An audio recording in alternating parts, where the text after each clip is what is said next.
Muchas gracias.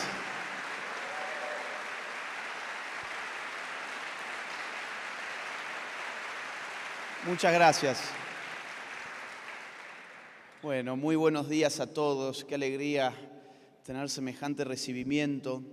Gracias por haber dispuesto de su tiempo, primero que nada, para compartir este rato. Un martes por la mañana, además. No es fácil convocar tanta gente un martes por la mañana.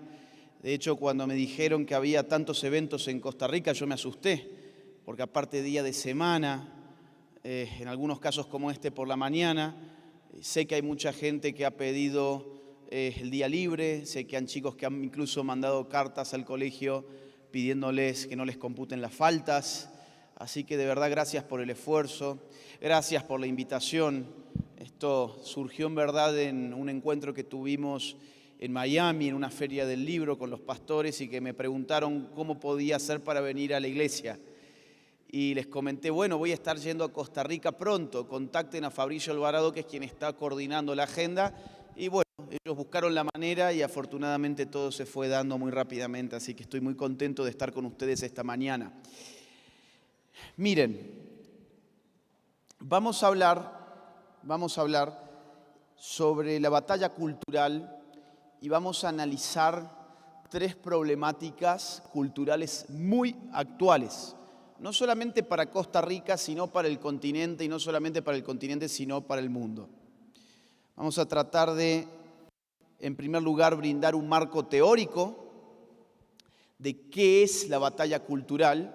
Yo quiero que de acá salgamos sabiendo no solamente noticias, no quisiera que esto fuese como una especie de show periodístico, sino que esto se asemejara más bien a una clase, y más aún a una clase universitaria. Vamos a ponerle ese nivel, ¿sí? Voy a empezar entonces trazando un marco teórico que podemos llamar el paradigma de la batalla cultural, y con ese marco teórico vamos a acceder a tres problemáticas culturales. La problemática de la dignidad de la vida humana, en primer lugar. En segundo lugar, la problemática de la demonización del hombre. Y en tercer lugar, la problemática de la ideología de género en los niños. Y para eso nos vamos a ir guiando con una presentación, con una pantalla, que va a servir sobre todo para que ustedes vean de dónde salen las cosas y que vayamos ordenando la exposición. Si veo que algunos tienen para anotar, si ustedes pueden anotar algunas cosas de lo que van a ver hoy, mucho mejor. ¿Por qué? Porque es una buena forma no solamente para guardarlo y repasarlo en el futuro, sino que también es una buena forma para ir siguiendo el hilo de la conferencia. La conferencia tiene un hilo, entonces cuando uno va anotando puede ir construyendo el hilo y entendiendo mucho mejor. Vamos a empezar entonces por lo primero. Lo primero que vamos a tratar de descifrar es qué es una batalla cultural. Levante la mano quien ha escuchado antes el término batalla cultural. No sean tímidos, los que lo han escuchado levanten la mano.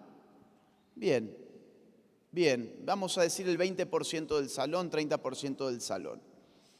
Más o menos desde el año 2013, distintos grupos de personas que podríamos denominar de forma muy genérica como grupos de derechas, o sea, grupos, por ejemplo, libertarios, grupos conservadores, grupos patriotas, grupos tradicionalistas, distintas expresiones de lo que en política genéricamente se llama derecha, que no es una, sino que hay varias, hay distintas expresiones. Estas distintas expresiones empezaban más o menos a partir del año 2012, 2013, a hablar de batalla cultural. Así las cosas, libertarios empezaban a decir, hay que dar la batalla cultural. Por ejemplo, Javier Milei. ¿A alguien le suena Javier Milei? Bien, bueno, a muchos. Bien. Conservadores decían, hay que dar la batalla cultural. Por ejemplo, Nicolás Márquez. ¿A alguien le suena Nicolás Márquez? Bueno, bien. Patriotas decían, hay que dar la batalla cultural. Tradicionalistas decían, hay que dar la batalla cultural. Pero notaba en ese momento yo que no había una teoría de la batalla cultural. Y es un problema no tener una teoría de algo que uno quiere emprender. Es un gran problema. Piensen ustedes en la metáfora del ajedrez, que bueno, por algo se ha utilizado en la tapa del libro La batalla cultural, que es el que acabo de publicar en el marzo de este año. Piensen ustedes en el ajedrez. Imagínense que los invitan a jugar al ajedrez. Y ustedes dicen, bueno, sí, yo tengo una noción de lo que es el ajedrez, he visto más o menos las fichas, he visto más o menos de qué trata el juego. ¿Podés jugar al ajedrez con una mera noción? No, no podés jugar al ajedrez. Para poder hacerlo necesitas saber cuál es la lógica del juego, cuál es el rol de cada ficha, qué tipos de estrategias existen, qué tipo de movimientos se pueden hacer, cómo se van pasando los turnos, etc. Lo mismo pasa con la batalla cultural. Mucha gente dice, hay que dar la batalla cultural, vamos a dar la batalla cultural y tienen una noción, una imagen, pero eso no basta. Por eso escribí ese libro y por eso ahora quiero empezar esta conferencia con una introducción teórica al asunto. Vamos a ir a la próxima. Para descifrar qué es una batalla cultural, evidentemente hay que empezar diciendo qué es la cultura. La cultura es una palabra muy complicada porque es una palabra que en principio parece fácil. Es una palabra que todos hemos escuchado muchas veces, que todos utilizamos, incluso cotidianamente.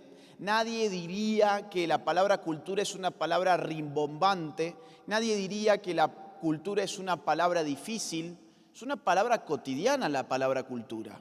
Y eso la vuelve más difícil. ¿Por qué? Porque cuando se nos pide que la definamos, vamos a tener un problema. San Agustín, o Agustín de Hipona, como ustedes lo prefieran, tenía una expresión muy bella sobre el tiempo. Agustín decía, cuando no me preguntan qué es el tiempo, lo sé, pero cuando me preguntan qué es el tiempo, ya no lo sé. Algo así pasa con muchas de las palabras que usamos a diario. Pensamos que conocemos su significado, pero cuando nos preguntan qué significan, ya no lo sabemos. No lo podemos poner en palabras, ¿no? A mí me importan mucho las palabras. Creo que usar palabras que uno no comprende no le permite a uno entender bien la realidad. Por eso, si vamos a dar batalla cultural, lo primero que hay que hacer es discutir qué es la cultura. Vamos a tener un problema al discutir qué es la cultura, porque hay demasiadas definiciones. Hay un libro de la Universidad de Oxford, por ejemplo, que recopila más de 200 definiciones de la palabra cultura. La palabra cultura, muy usada en las ciencias sociales, significa un problema para las ciencias sociales porque hay demasiadas definiciones sobre la misma palabra. Yo he creído conveniente entonces juntar todas las definiciones en 3 conjuntos de definiciones que podemos llamar acepciones sobre la misma palabra cultura. Vamos a ver entonces, para simplificar el problema, 3 acepciones de la palabra cultura. Vamos a la próxima. La palabra cultura empieza a utilizarse frecuentemente en el marco de la Ilustración. La Ilustración fue un movimiento filosófico del siglo XVIII en Europa. Los ilustrados empezaron a hablar de cultura, refiriéndose con ello, sobre todo, a su raíz etimológica. ¿Qué significa su raíz etimológica? Pues ¿de dónde viene la palabra cultura? ¿De dónde viene la palabra cultura? ¿De dónde encontramos su origen en el latín? En la palabra colere. Colere significa cultivar. Vamos a pensar entonces en agricultura. Tiene una misma raíz, ¿no? Que cultura. Digo, está inscrita en la misma palabra, agricultura. ¿Qué es la agricultura? Es el esfuerzo del trabajo humano sobre la tierra para que la tierra rinda fruto. Es el trabajo humano en la tierra para que la tierra dé fruto. Eso es la agricultura. ¿A qué llamaban entonces los ilustrados cultura? Le llamaban al esfuerzo del hombre sobre su propio espíritu para que el espíritu rindiera frutos. ¿Qué tipo de frutos? Inteligencia, virtudes, voluntad, gusto, modales. Esta acepción de cultura nosotros la seguimos utilizando. Hay quienes tienen cultura porque han trabajado sobre su espíritu y hay aquellos que no tienen cultura porque no lo han hecho. Hablo de espíritu en un sentido muy amplio, quiero aclarar. Por ejemplo, Juancito es muy culto porque sabe mucho de literatura, por ejemplo.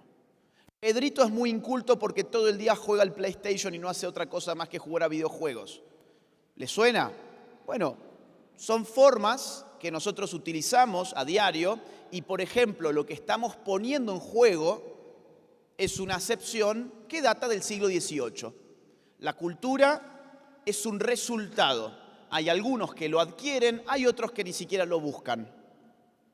En el siglo XIX va a aparecer otra acepción muy distinta de la misma palabra cultura. Va a aparecer ya no de mano de los filósofos ilustrados, sino de la antropología.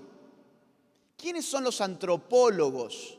Los antropólogos son científicos sociales, generalmente europeos, que en ese siglo empiezan a interesarse por la investigación de grupos humanos exóticos.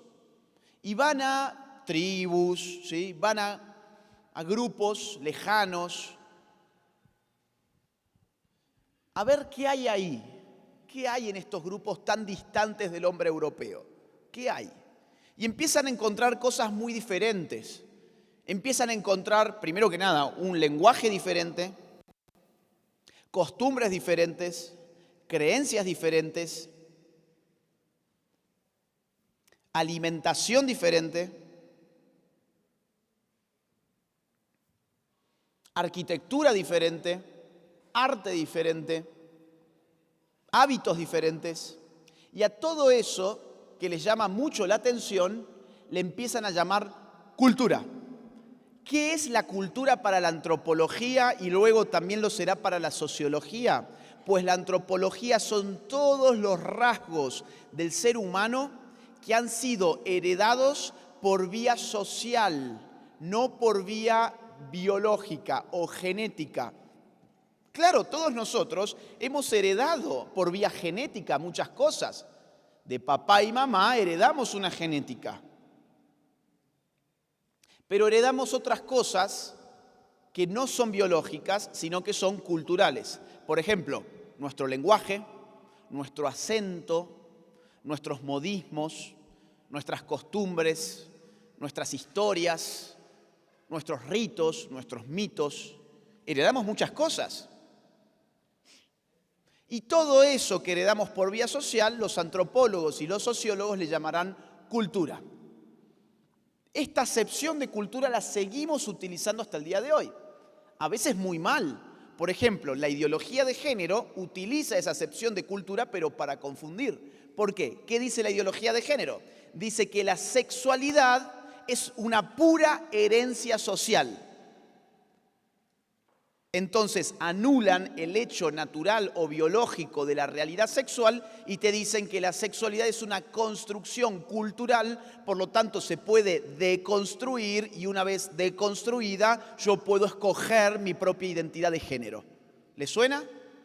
Toda esa construcción ideológica depende de una acepción de cultura como la que estamos estudiando en este momento, que cuando yo la aplico para explicar cosas biológicas, voy a tener un gran problema, que es que la biología no se hereda por vía social.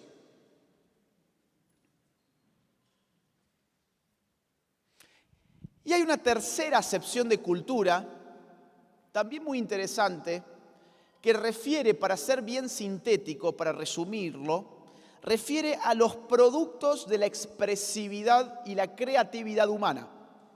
Por ejemplo, imagínense que yo aquí en Costa Rica les digo, quisiera hacer un paseo cultural.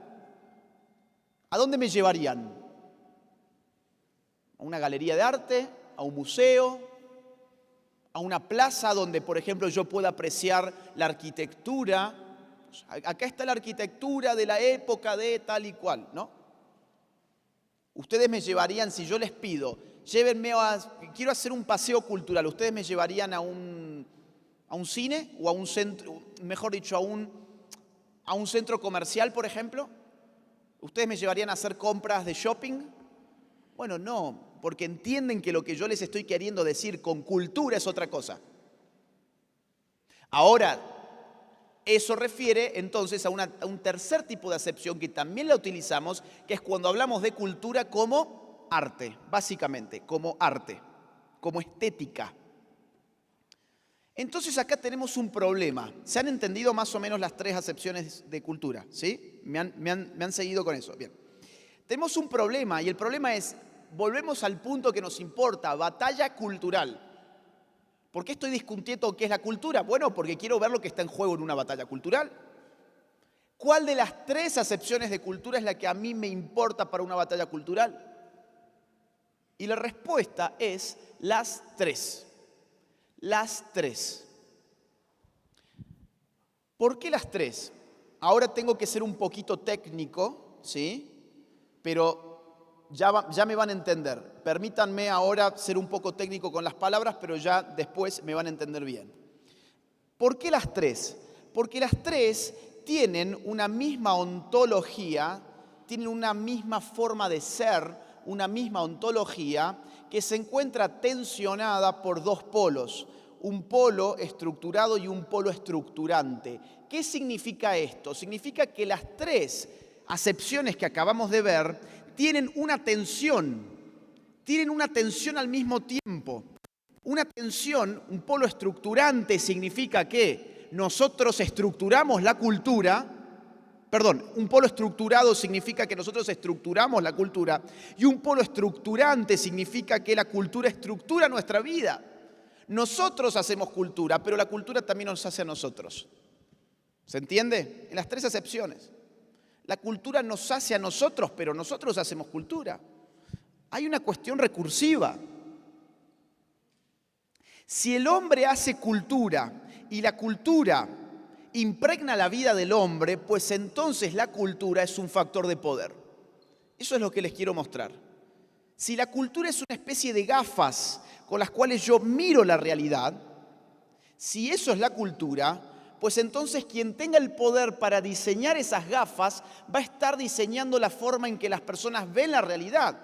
Y como tenemos que actuar sobre la realidad de la manera en que vemos la realidad, pues entonces estarán controlando en última instancia nuestra forma de actuar, o sea, nuestro comportamiento. Vamos a clarificarlo con un ejemplo. Aborto. ¿Qué es el aborto? El aborto tenemos que definirlo con palabras. Hay que dar una definición que es cultural en última instancia de qué es el aborto. ¿Qué es el aborto? Vamos a poner para el ejemplo dos definiciones. Número 1, la típica. El aborto es la interrupción voluntaria del embarazo. Con esa definición yo culturalmente estoy invisibilizando, por ejemplo, que en un aborto se asesina a un ser humano en gestación. Por lo tanto, la otra definición podría ser el aborto es el asesinato de un ser humano en gestación. Tengo dos definiciones. Tenemos que optar cuál va a ser la que integre las gafas con las cuales la sociedad mira la realidad. En este caso, la realidad del aborto. ¿Vamos a poner en esas gafas interrupción del embarazo o vamos a poner en esas gafas asesinato de un ser humano en gestación? Una u otra respuesta va a condicionar el comportamiento social respecto del aborto. ¿Por qué motivo? Por los conflictos morales que pueden suscitarse. Les voy a poner el ejemplo un poco más profundo para aclarar el punto. Si yo hiciera en Costa Rica una encuesta y la pregunta fuera, ¿usted cree que asesinar a un ser humano inocente está bien o está mal? ¿qué respuesta yo obtendría? Está mal. Digo, la obtendría probablemente en el 100% de los casos. Todo el mundo, en Costa Rica, en Argentina y en cualquier país occidental, me diría que asesinar a un ser humano inocente está mal. El único que podría disentir con eso es un asesino serial, que afortunadamente es el 0,000000001% de la población. El resto me diría está mal. Nuestra moral tiene un principio muy sólido que me dice que matar a un ser humano inocente está mal. Ahora, volvamos al punto de la definición del aborto. Si yo digo el aborto es la interrupción del embarazo, yo puedo estar empujando un comportamiento social a favor del aborto porque he invisibilizado el hecho de que en el aborto se está violentando ese principio moral básico. En cambio, si yo digo que el aborto es el asesinato de un ser humano en gestación, estoy prendiendo alarmas de que ese principio moral básico está siendo vulnerado con el aborto. Por lo tanto, legal o ilegal, muchas mujeres que pueden pensar en hacerse un aborto, como quieren cumplir con ese precepto moral, no lo harían. Entrarían por lo menos en una contradicción moral importante y su conducta se vería refrenada. ¿Se dan cuenta cómo la cultura impacta sobre la conducta? Acá hay que reparar sobre el poder. Acá hay que pensar el poder, porque la cultura es poder. Y eso es lo que yo les quiero dejar como mensaje esta mañana. La cultura es poder. No es, ay, qué lindo, mirá la obra de arte, mirá ahí la serie, mirá el cine, qué bueno Disney. ¿No? Ay, la canción de no sé quién, de Bad Bunny, que anoche se besó con un tipo en el MTV. No, la cultura es poder. ¿Qué es el poder? ¿Qué es el poder? Max Weber, que fue un sociólogo, uno de los padres de la sociología, un sociólogo clásico, Max Weber definió el poder como la probabilidad de imponer la propia voluntad sobre un otro, aún contra toda resistencia y al margen de los fundamentos de esa probabilidad. ¿Qué significa esto? Que el poder es una probabilidad. Es la probabilidad de que yo imponga mi voluntad sobre él, que él cumpla lo que yo quiero que él haga, independientemente de cuál es el fundamento de mi probabilidad. ¿Qué significa esto? Que los fundamentos de la probabilidad de imponer mi voluntad son múltiples. Hay muchas formas con las cuales yo puedo aumentar la probabilidad de que mi voluntad se cumpla. Por ejemplo, si yo quiero que él cumpla mi voluntad, yo puedo sacar un arma, apuntarle a la cabeza y decirle, hace X. Y él, como no está armado y no quiere morir, es muy probable que haga X. Yo he aumentado mi probabilidad enormemente. ¿Cómo le llamamos a ese poder? Poder armado. Es un poder armado. Basa su probabilidad en tener capacidad de agresión física. ¿Bien? Ahora, hay otras formas. Por ejemplo, yo puedo venir con un maletín lleno de dólares, del cual lamentablemente no dispongo, pero supónganse, y le digo, quiero que cumplas mi voluntad y esto va a ser tuyo. ¿Qué estoy aumentando? Mi probabilidad de imponer mi voluntad con arreglo a un poder económico. Ahora, yo puedo hacer otra cosa. Yo puedo modificar el entorno cultural en el cual él vive. Yo puedo modificar el contenido de las series que él consume, el contenido de la música que él consume, el contenido de las películas que él ve, el contenido de los noticieros con el cual él se informa. Puedo ir modificando su entorno lingüístico, puedo ir creando nuevas palabras, puedo ir poniendo viejas palabras que las resignifico. Por ejemplo, patriarcado, una vieja palabra de la antropología, le doy un significado más o menos novedoso y se la impongo en su vida todos los días. Puedo ir modificando su entorno simbólico, aparecen distintos símbolos, nuevas banderas, multicolor por acá, multicolor por allá, pañuelos verdes por aquí. Puedo cambiar su historia, puedo cambiar la historia que él conocía desde chico, de su patria, la puedo ir modificando. Puedo ir cambiando muchas cosas de su entorno cultural y con esas modificaciones puedo terminar logrando que él haga mi voluntad. ¿Y saben qué? Esa es la mejor forma. ¿Por qué? Porque no se nota. Era muy notorio que yo tenía poder sobre él cuando le apuntaba con un arma. Era muy notorio que había una relación de desigualdad cuando yo le mostraba mi maletín lleno de dólares. Ahora, cuando yo volví mi poder un poder divertido, él no solamente no percibió que yo estaba manipulándolo, sino que él creyó que se estaba divirtiendo. ¿Cuál es la enseñanza de esto? La enseñanza de esto es que el poder más eficiente es aquel que no se nota, aquel que acaricia, aquel que se disimula. El poder cultural ha sido un poder muy disimulado, pero que ha generado grandísimos cambios que son los que vamos a analizar en breve. ¿Me van siguiendo? ¿Qué es entonces una batalla cultural? Miren, una batalla cultural es una disputa, es un conflicto de tipo político por la influencia sobre los elementos de una cultura. Vamos a ponerlo más claro, vamos a la próxima, vamos a ponerlo más claro con 3 características de la batalla cultural. Próxima. Próxima, por favor, ahí está. Vamos a ponerlo con 3 características de la batalla cultural. En toda batalla cultural que ya hemos visto es un conflicto que busca influir en los elementos de una cultura, ese es el objetivo, ese es el fin. Ahora, ¿cuál es el medio? ¿Cuál es el medio que yo utilizo? ¿Yo apunto con un arma para modificar la cultura? No, lo hago a través de los vehículos de una cultura. ¿Cuál es el medio de una batalla cultural? Son los vehículos culturales. ¿Cuáles son los vehículos culturales? Muchos, miren, escuelas, universidades, televisión, radio, redes sociales, familias, iglesias, el arte, la música, el cine, las series, etcétera, etcétera, etcétera. La batalla cultural se disputa en esos campos. Se busca a través de esos campos modificar esos contenidos culturales que hemos definido como costumbres, valores, lenguajes, normas, tradiciones, historias, mitos, ritos, etc. En segundo lugar, una batalla cultural implica siempre un conflicto de magnitud. ¿Qué significa esto? Significa que en una batalla cultural no se disputan cosas pequeñas, no se disputa un problema folclórico entre la capital de un país y el interior. No se disputa un partido de fútbol, se disputan elementos que son centrales para nuestra vida social. Por ejemplo, se disputa qué es la sexualidad, se disputa cuál es tu historia, se disputa qué es una familia, se disputa cuáles son las funciones de un Estado.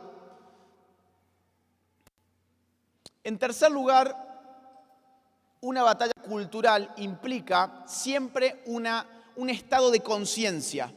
Es decir, las batallas culturales no son espontáneas. No es que uno está dando batalla cultural sin darse cuenta que le está dando. La batalla cultural es una decisión que implica programación, implica organización, implica el diseño de estrategias, de plazos, de tácticas, de liderazgos.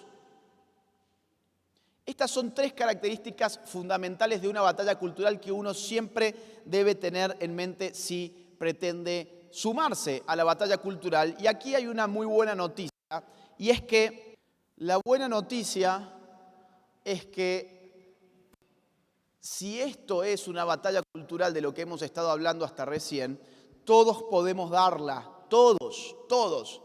Claro, en distintos campos. Habrá aquellos, por ejemplo, que tengan mucha habilidad para manejar redes sociales.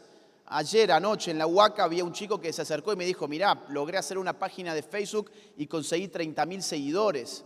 ¿Saben lo que es ustedes impactar sobre 30.000 personas?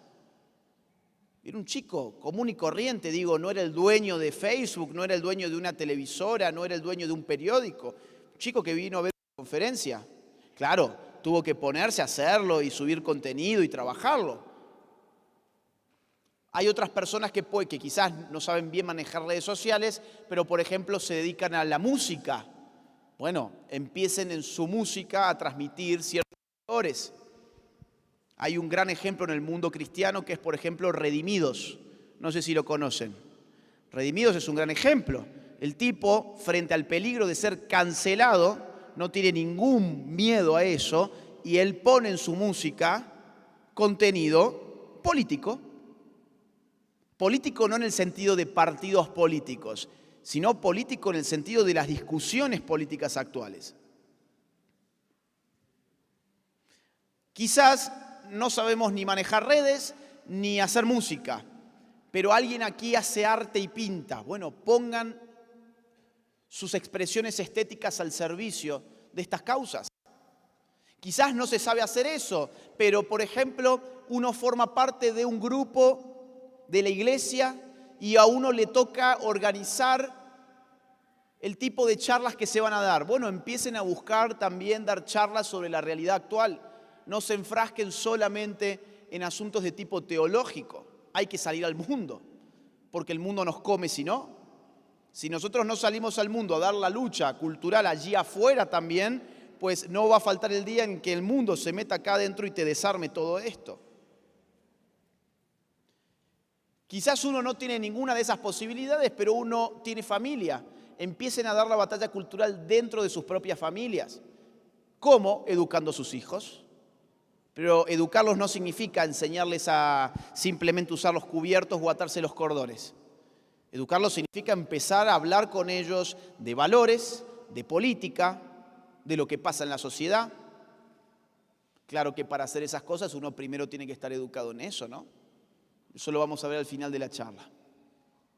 Todos pueden dar batalla cultural, no hay ninguna excusa. Es una decisión que cada uno tendrá que tomar, o por sí o por no. Vamos a hablar entonces ahora, sabiendo más o menos qué es una batalla cultural, vamos a hablar sobre tres problemáticas actuales. Hay muchos problemas de batalla cultural actuales, pero como el tiempo es tirano, he elegido tres. Vamos a hablar de tres problemas. Vamos a empezar con el problema de la dignidad. ¿Han escuchado esta palabra? Supongo que sí, ¿no? Dignidad. Esta palabra tiene el mismo problema que cultura, que es que cuando yo les pregunto ¿y qué significa? Van a estar en un problema. La dignidad significa el valor supremo de la vida humana. ¿Qué es la dignidad? Diría Kant, filósofo del siglo XVIII. La dignidad es tratar siempre al hombre como fin y nunca como medio. La dignidad es el valor supremo del ser humano. Significa que no hay nada más valioso, terrenalmente por lo menos, no hay nada que esté por encima del valor que le asignemos a la persona humana. El occidente cristiano, ha regido su ética a partir del concepto de dignidad, tanto en un sentido religioso como en un sentido secular. Digo, la filosofía de Kant no es una filosofía religiosa. El concepto de dignidad está siendo actualmente destrozado en batallas culturales. Se está perdiendo la brújula de lo que es la dignidad y a quién le corresponde la dignidad. Todo esto arrancó en la década del 60. Vamos a ver un poco de historia. Todo esto arrancó en la década del 60.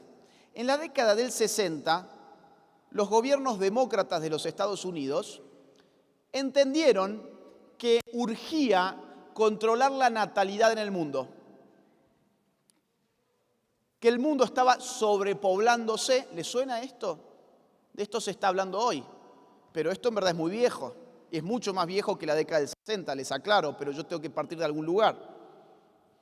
El mundo se está sobrepoblando, lo que tiene que hacer una potencia como Estados Unidos para el Partido Demócrata es limitar la natalidad en el mundo.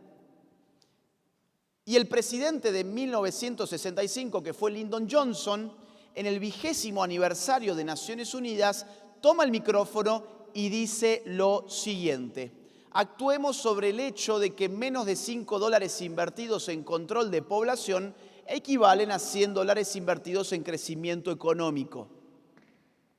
¿De dónde saco yo estos datos, por si hay algún escéptico en la sala? Del Public Papers of the President, que es el documento oficial del Estado norteamericano que recopila todas las intervenciones públicas de sus presidentes. Es un documento oficial del Estado norteamericano.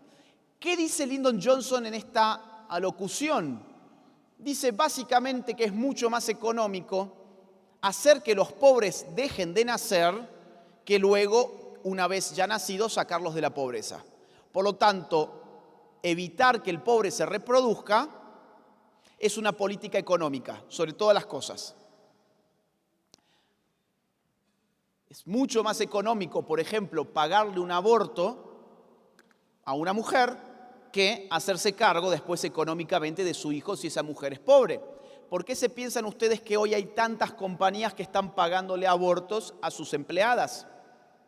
¿Sabían ustedes? Microsoft, Amazon, Facebook, Walmart, Starbucks y muchas otras más. Desde el último fallo en Estados Unidos que desbancó Roe versus Wade, estas compañías le pagan a sus empleadas el viaje y los costos del viaje para que vayan a abortar a otros estados donde se pueda hacer. Porque es mucho más barato que mate a su hijo a estarle pagando licencia por maternidad, tenerla fuera del puesto laboral, buscar un reemplazo, etc. ¿Sí? Es un cálculo económico. En el año 1968, Lyndon Johnson reveló ante el Congreso de Estados Unidos que habían incrementado en 1.650% el presupuesto destinado a control de natalidad. Y dijo lo siguiente: he pedido a la comisión encabezada por el señor John Rockefeller que estudie en profundidad la situación de la población. Le he pedido que me haga un informe. ¿Quién era John Rockefeller? Bueno, en este caso era John Rockefeller III, uno de los hombres más poderosos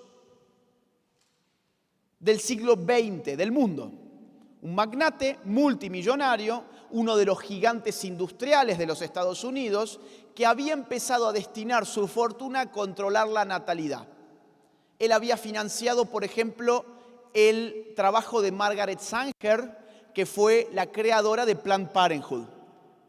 Rockefeller estuvo involucrado en la creación nada menos que de IPPF, o sea, la International Planned Parenthood Federation, que es hoy la red de clínicas abortistas más grandes del mundo. Y John Rockefeller III en ese momento dirige una comisión dentro del Congreso de los Estados Unidos llamada Comisión de Crecimiento Poblacional y Futuro de Norteamérica, que se dedica a monitorear la natalidad para hacerla disminuir. Por eso, Lyndon Johnson le pide a Rockefeller un completo informe sobre el estado de situación de natalidad que va a ser publicado en 1972, llamado coloquialmente el Informe Rockefeller. ¿Qué dice el Informe Rockefeller en el año 72? Esto es muy importante. ¿Saben por qué quiero comunicarles todo esto? Para que ustedes no se crean que lo que estamos viviendo en materia de aborto es el producto de unas chicas feministas de 15 y 16 años que han salido a hacer una marcha. No, no es el producto de un pañuelito verde, no es el producto de una militar. ¡Ay, mirá, tiraron una bomba contra una iglesia, les van a aprobar ahora el aborto! No, es un programa de élites internacionales que llevan décadas planificando lo que está pasando ahora. Eso es lo que yo les quiero mostrar. El informe Rockefeller va a decir cosas como la siguiente. Miren, creemos que el aborto no debe considerarse un sustituto del control de la natalidad, sino más bien como un elemento de un sistema integral de atención a la salud materno-infantil. O sea, el aborto tiene que presentarse como una cuestión de salud. ¿Les suena salud reproductiva? Bueno, eso que todo el mundo hoy habla, el aborto es salud reproductiva, es una de las propuestas del informe Rockefeller de 1972. Ahora, Rockefeller, como no era ningún tonto, se va a dar cuenta que el concepto de dignidad, que es tan fundamental para la ética en Occidente, genera un problema para sus intereses. ¿Por qué motivo es un problema el concepto de dignidad? Porque la dignidad dice al ser humano siempre hay que tratarlo como fin y nunca como medio. Yo no puedo decir, bueno, mi proyecto de vida está complicado porque estoy embarazada, entonces voy a matar a este hijo. ¿Por qué? Porque le asignamos algo llamado dignidad. Y la dignidad es el valor máximo. No hay nada por encima del valor de la vida de un ser humano y su dignidad. ¿Se entiende? Entonces, ¿qué dice Rockefeller? Dice lo siguiente. Dice, hay que apuntar hacia el desarrollo de un principio ético básico de que solo los niños deseados son traídos al mundo. Hay que reemplazar el concepto de dignidad por el concepto de si sos deseado o no sos deseado. Si sos deseado, entonces sos un ser humano. sos un bebé. Si no sos deseado, no sos un ser humano, no sos un bebé, sos un parásito, sos un saco de células. Y por lo tanto te podemos matar. Ahora bien, vuelvo al concepto de dignidad. El concepto de dignidad es intrínseco. ¿Qué significa que sea intrínseco? Significa que viene dado con la naturaleza del hombre. No hay nadie que me lo esté dando, no es una persona la que me lo da. Está inscrita la dignidad en mi naturaleza por el mero hecho de ser un ser humano. Acá, ¿la dignidad está inscripta por ser un ser humano? No, está inscripta porque otro te deseó. Si me desean, mi vida vale. Si no me desean, mi vida no vale nada. En batallas culturales, lamentablemente es el principio que ha triunfado.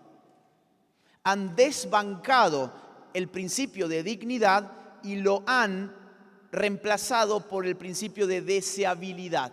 Si sos deseado, vivís. Si no sos deseado, morís.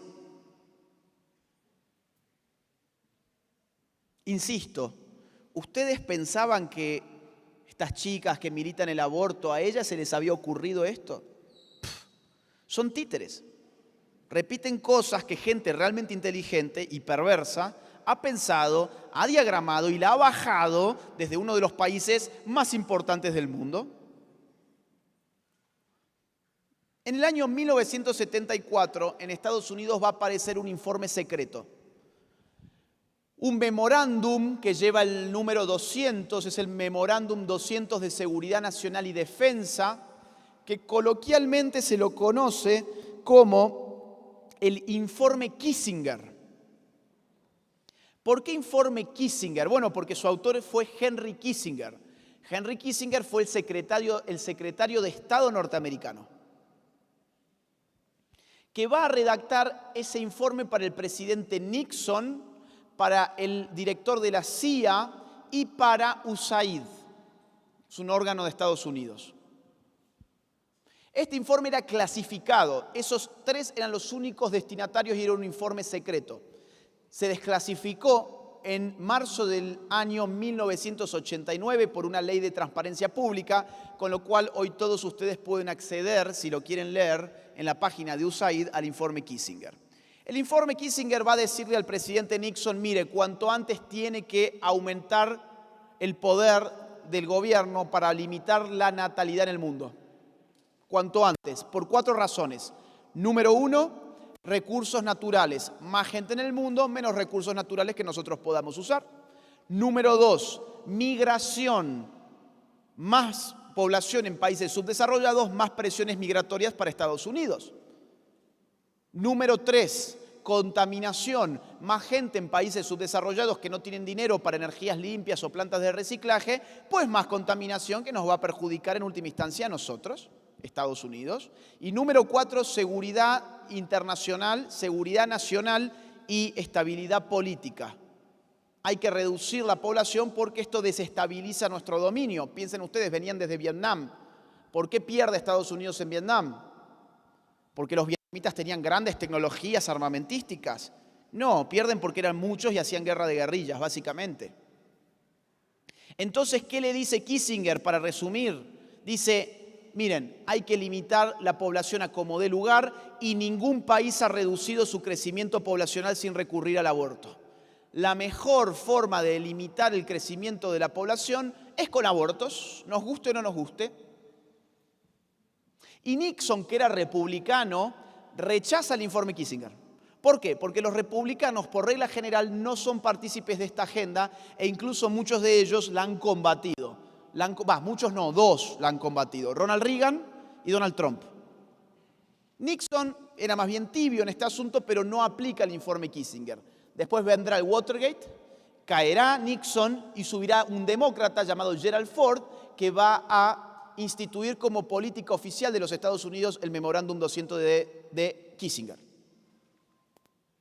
En los años 90, en la época de Clinton, Naciones Unidas empieza a hacer una serie de conferencias de derechos humanos, Conferencia Internacional de Medio Ambiente, Conferencia Internacional de la Mujer en el año 95 en Pekín. y la Conferencia Internacional sobre la Población en el Cairo en 1994. Este documento es fundamental. En el año 94, Naciones Unidas reúne a prácticamente todos los países del mundo en el Cairo, ¿sí? Y les dice lo siguiente, miren, yo sé que la letra es chica, esto es un screenshot del informe oficial que está en Naciones Unidas, ¿sí? Pero así es como empieza. Les dice a todos los países, Naciones Unidas, que según sus cálculos demográficos, el mundo para el año 2015 va a crecer en población y van a darse una de tres hipótesis que ellos presentan. Una hipótesis de mínima, 7.100 millones de personas en el mundo. Una hipótesis media, 7.500 millones de personas en el mundo, y una hipótesis alta, 7.800 millones de personas en el mundo. Hacemos esta reunión, dice Naciones Unidas, para que todos ustedes se comprometan a limitar la natalidad en sus países para que lo que se cumpla sea la hipótesis mínima y no la hipótesis máxima. ¿Me siguen? ¿Qué medidas va a pedir entonces Naciones Unidas? ¿Qué medidas le va a pedir a todos los estados? Miren, les va a pedir medidas de este tipo. La 7.16 dice así: para el año 2015 los estados deberán tratar de proporcionar acceso universal a una gama completa de métodos seguros y fiables de planificación de la familia y a servicios conexos de salud reproductiva que no estén legalmente permitidos. ¿Qué significa? Vayan siguiéndome, porque digo, esta conferencia es poco tiempo y yo tengo que escupir un montón de información. Por eso, si ustedes se pierden 2 minutos, ya se perdieron el hilo. Es un problema, ¿no? Son como esas películas donde si te perdiste un ratito ya no la volvés a agarrar. ¿Qué está diciendo Naciones Unidas? Está diciendo, todos los estados para el año 2015 me legalizan todo lo que todavía no tienen legal en materia de planificación familiar. Ahora, yo pregunto, ¿pero no era que nosotros vivíamos en estados soberanos? ¿No era que nosotros teníamos sistemas democráticos donde el pueblo era el que debía ser consultado? ¿A ustedes le han consultado sobre la Conferencia Internacional de la Población del Cairo de 1994? A nadie. Y sin embargo, Naciones Unidas se toma el poder de decirle a todo el mundo, oigan, me legalice una gama completa de métodos. Y ustedes me pueden decir, bueno, dice gama completa, dice métodos de planificación de la familia, pero no me está diciendo aborto. Ok, entonces vamos a avanzar a la medida 7.6 y dice así: mediante el sistema de atención primaria de salud, todos los países deben esforzarse porque la salud reproductiva esté al alcance de todas las personas de edad apropiada lo antes posible y a más tardar para el año 2015. La atención de la salud reproductiva en el contexto de la atención primaria de la salud debería abarcar, entre otras cosas, 2 puntos. Y ahí viene la lista de qué significa lo que me está diciendo. Asesoramiento, información, educación, comunicaciones, bla, bla, bla, bla. Último renglón, interrupción del embarazo. Sí, ellos conciben que salud reproductiva significa, entre otras cosas, abortar. Claro, de conformidad con lo establecido en el párrafo 8.25, me va a decir, pero el párrafo 8.25 no me dice que no se esté refiriendo al aborto. Me dice, bueno, pero no usen el aborto para controlar a la población. Es una declaración en el aire. Lo que te está pidiendo en la práctica es que legalices el aborto en todo el mundo a más tardar para el año 2015. Otra vez, yo les pregunto, ¿es que acaso esta agenda del aborto la podemos explicar como hace la prensa canalla? ¿La podemos explicar como el movimiento feminista está trayendo el aborto? Pues no. No se puede explicar de esa manera. La agenda del aborto se explica porque hay élites internacionales que han decidido que hay más gente de las que a ellos les gustaría ver en el mundo y que por lo tanto hay que limitar la natalidad en el mundo.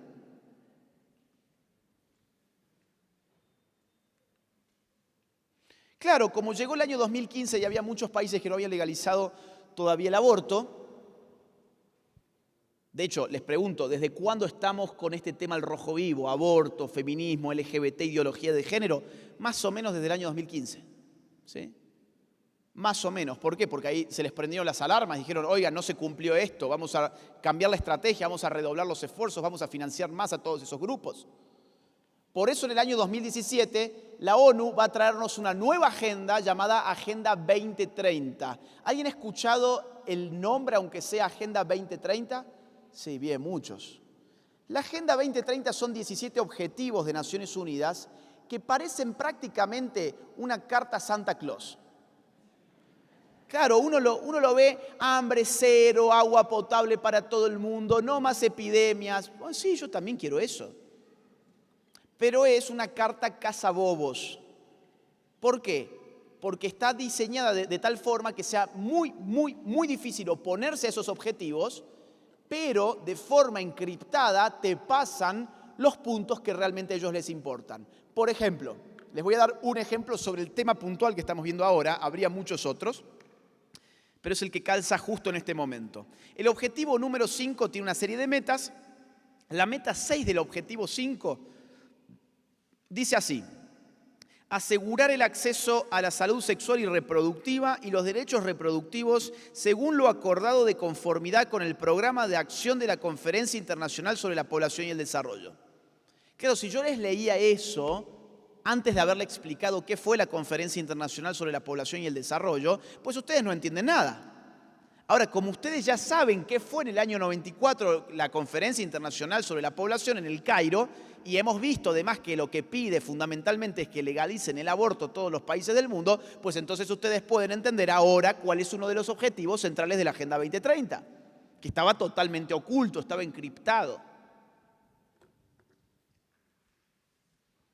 Vamos a ver el ejemplo colombiano, vamos a ver algún ejemplo bien concreto. Miren esto, quiero ver ejemplos de cómo la vida va perdiendo su dignidad. La vida humana, empezamos a olvidarnos de la dignidad.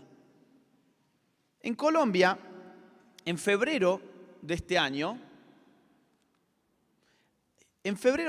la Corte Constitucional despenalizó el aborto hasta la semana 24 de gestación. O sea, en Colombia vos ya te podés hacer un aborto, incluso en el sistema público de salud, teniendo un embarazo de 6 meses.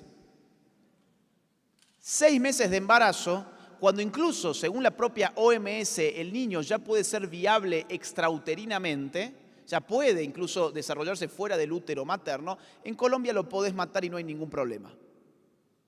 Ahora, en mayo de este año, o sea, muy poquito después de este fallo, la misma Corte prohibió la pesca deportiva por considerarla una forma de maltrato animal. ¿Sí? La misma Corte. Claro, ustedes saben, la pesca deportiva, yo saco el pez, le saco el anzuelo, lo muestro a la cámara, me tomo una foto y lo devuelvo al agua. Pero ¿cuál es el fundamento de la Corte? Es que todavía la ciencia no ha descubierto si el pez es un ser sintiente o no. Y como no sabemos si el pez es un ser sintiente, podríamos estar hipotéticamente haciéndole un daño a este ser sintiente que podría ser el pez, y entonces hay que prohibir la pesca deportiva, de la cual dependen muchas localidades de Colombia en términos económicos. Ahora, al niño en el vientre materno, no importa, ese sí que no es un ser sintiente, a pesar de que la ciencia ya sepa de que el feto siente dolor desde muy temprano en su gestación, a tal punto que, por ejemplo, las investigaciones son sumamente interesantes. Se han hecho, por ejemplo, cirugías fetales, donde se han olvidado de ponerle anestesia al feto pensando que no iba a sentir dolor, y el ritmo cardíaco se aceleró tremendamente porque estaba sintiendo dolor y tuvieron que frenar la cirugía para ponerle anestesia y después volver a hacer la cirugía, y ahí el ritmo cardíaco se estabilizó. ¿Por qué? Porque ya no sentía dolor. A los 6 meses es un bebé desarrollado de manera prácticamente completa, que por supuesto que siente dolor cuando un bisturí ingresa y lo descuartiza dentro del vientre, o cuando una aspiradora ingresa y lo succiona. Pero el pez no puede ser retirado del agua para tomarte una foto porque quizás sea un ser sintiente. ¿Se dan cuenta ustedes la gravedad del asunto? La vida humana hoy vale menos que un pescado. Fíjense la propaganda antinatal que en muchos países ya se está desarrollando. Yo entiendo que este no es el caso, pero es importante que ustedes vayan considerando todas estas batallas culturales que se dan, porque esto tarde o temprano llega acá también. No se piensen que Costa Rica está aislado del mundo, que Costa Rica es un planeta aparte. Todo esto llega. Miren la propaganda antinatal. Perdón, es la anterior, ahí está. Esto fue una noticia de uno de los noticieros más importantes de Argentina, a poco después de legalizarse el aborto en mi país. Los padres desperdician unas 4.000 horas de su vida durante la crianza de sus hijos. Según un estudio, un papá o una mamá malgastan unas 219 horas por cada año que dura la etapa de educación de los hijos. O sea, no tengas un hijo, vas a malgastar tu tiempo, vas a desperdiciar tu vida. Ahora que tenemos aborto, anda y hacete un aborto y no molestes más. Básicamente. Así es como los medios de comunicación hace tiempo vienen enmarcando la paternidad o la maternidad como una maldición. ¿Qué es tener un hijo? Una maldición para tu vida. Las ventajas, esto es El País, el diario más importante de España. Las ventajas de ser madre a partir de los 40 años. Y te trata de convencer el periódico, esperá, no seas madre antes, a los 40 es la mejor etapa para hacerlo. Claro, porque quizás llegaron los 40 y ya no te responde el cuerpo. Quizás ya no podés tener hijos con 40 años. Y quizás si tenés hijos tengas uno y no más de uno. La BBC, uno de los medios más importantes del mundo, cuando una mujer elige no tener hijos. Y obviamente es toda una nota que nos trata de convencer de qué maravillosa que es la mujer cuando tiene hijos, cómo ve cumplidas sus metas, sus aspiraciones, mirando al horizonte de sus metas realizadas, ¿no?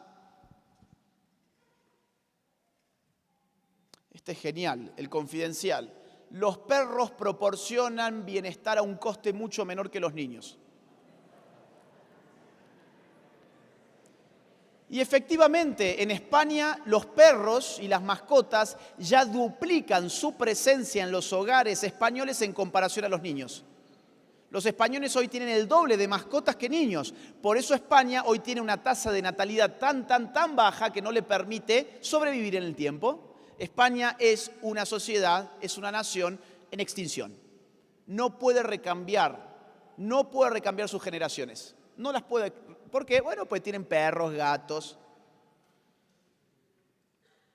El Espectador, una de las revistas más importantes de Inglaterra, miren esto. Tener un niño es el más grande acto de destrucción climática. Claro, en estas partes de Europa, donde están eligiendo una estrategia de alarmismo sobrepoblacional, les están diciendo a las personas que tener hijos es prácticamente un crimen contra el planeta.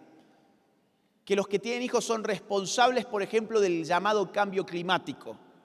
Y de hecho, en Alemania se ven estas publicidades en la vía pública, estas propagandas. Una madre con 2 niños, uno de ellos está tomando del seno materno, y dice en alemán, futuro o asesina del clima, futuro o asesina del clima.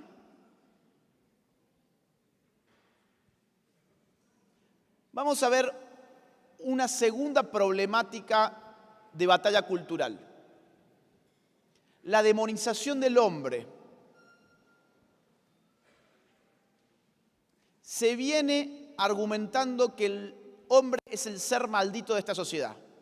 Que el hombre es un opresor, que el hombre es un patriarca, que el hombre por naturaleza es un ser violento, que este mundo sería mucho mejor, por ejemplo, si estuviese totalmente dirigido por mujeres y viviríamos en una especie de utopía. No sé si ustedes han visto la última Mujer Maravilla. Bueno, la última Mujer Maravilla, la Mujer Maravilla es parte de un planeta donde solamente son mujeres, es una utopía. Ahí no hay ningún conflicto, hay una situación paradisíaca, es un paraíso, ¿sí? Hasta que el hombre contamina ese mundo. Esta es la idea general que se está tratando de bajar sobre la masculinidad.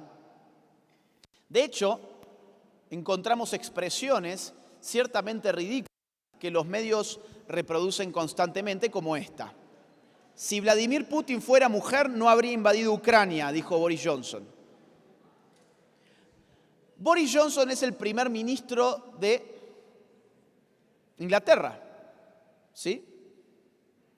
Ahora es curioso porque lo que él está sugiriendo es que el problema de la guerra consiste en que los hombres hacen la guerra y por lo tanto hay guerras. Habría que recordarle a Boris Johnson que quien ocupó su mismo puesto en la década del 80 era una mujer llamada Margaret Thatcher que le hizo una guerra a mi país y que se tomaron las Islas Malvinas. Y esa guerra no la decidió un hombre, la decidió una mujer. ¿Saben por qué? Porque el hombre y la mujer pueden ser buenos o malos. No es cierto que todos los hombres sean buenos y tampoco es cierto que todas las mujeres sean buenas. No es cierto que todos los hombres sean malos, no es cierto que todas las mujeres sean buenas, no es cierto.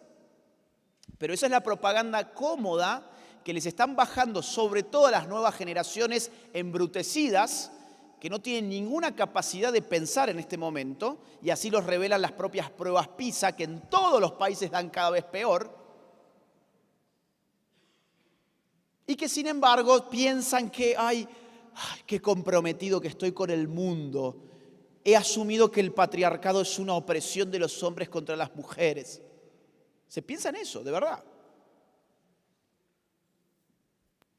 Una visión ridícula de los conflictos sociales. Miren esta, del Confidencial de España, titula así: ¿El cambio climático te da igual? Probablemente seas un hombre.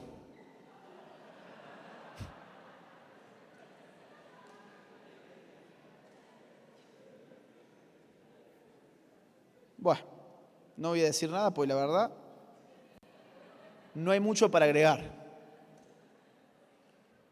Claro, ustedes no se piensen que están en otro planeta, como les decía. Este es el Plan Nacional de Desarrollo de Estrategias de Prevención y Erradicación de la Violencia contra Niños, Niñas y Adolescentes, que operó entre el año 2017 y el año 2019 en este país. O sea, en 2 años a los cuales ustedes tuvieron que soportar a un partido como el PAC.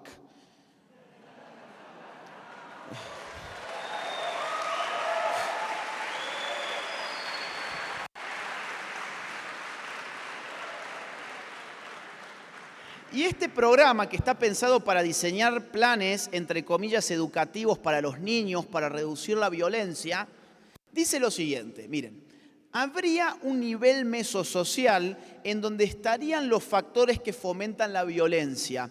Esos factores que fomentan la violencia son la segregación urbana, el microtráfico de drogas y un factor de tipo cultural, la masculinidad. O sea, te están diciendo que la masculinidad fomenta la violencia al mismo nivel que, por ejemplo, un narcotraficante. Es impresionante, ¿no? O sea, si la masculinidad está generando violencia, ¿qué hay que hacer con la masculinidad para disminuir la violencia? Hay que disminuir la masculinidad. Es una función directamente proporcional. A más masculinidad se supone que más violencia, pues hay que, en todo caso, afeminar a los niños, no sé. Hay que explicarles que la masculinidad es tóxica. Han escuchado ese término, ¿no? La masculinidad tóxica, las masculinidades hegemónicas. Hay que dar talleres de deconstrucción de masculinidad, que se dan en las universidades.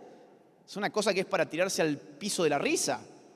Que van ahí los tipos a autoflagelarse, a que les digan qué mal que son hombres, qué mala suerte que han tenido de nacer hombres, son los malos de la película y tienen que asumir todas sus culpas.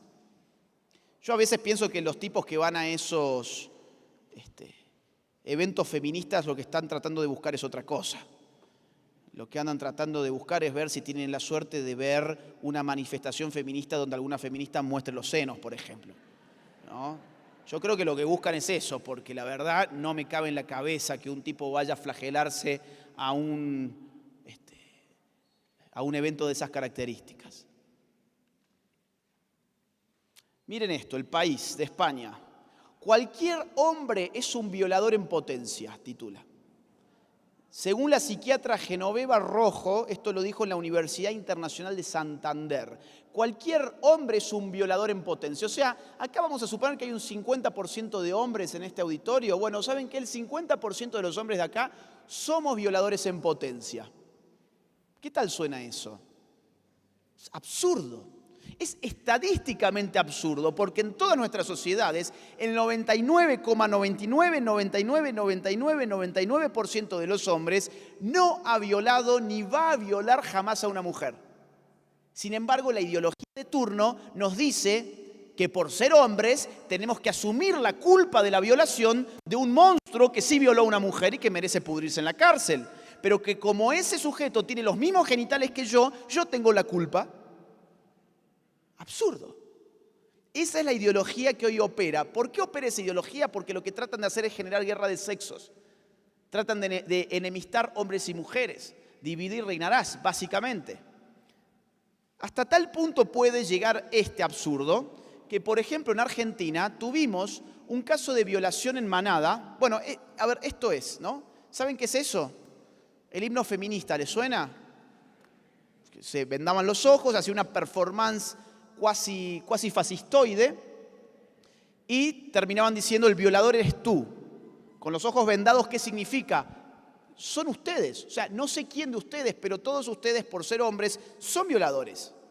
Esa era la propaganda que la distribuyeron los medios canallas de una forma totalmente desembosada, acrítica y celebratoria.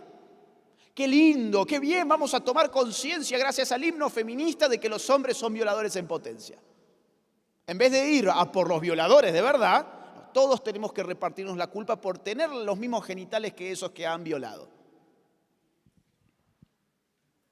Y como les decía, tuvimos un caso muy recientemente, hace un par de meses nada más, en marzo, en Argentina, donde hubo una violación en manada. O sea, 5 tipos violaron a una chica que tenía 17, 18 años, entre 5.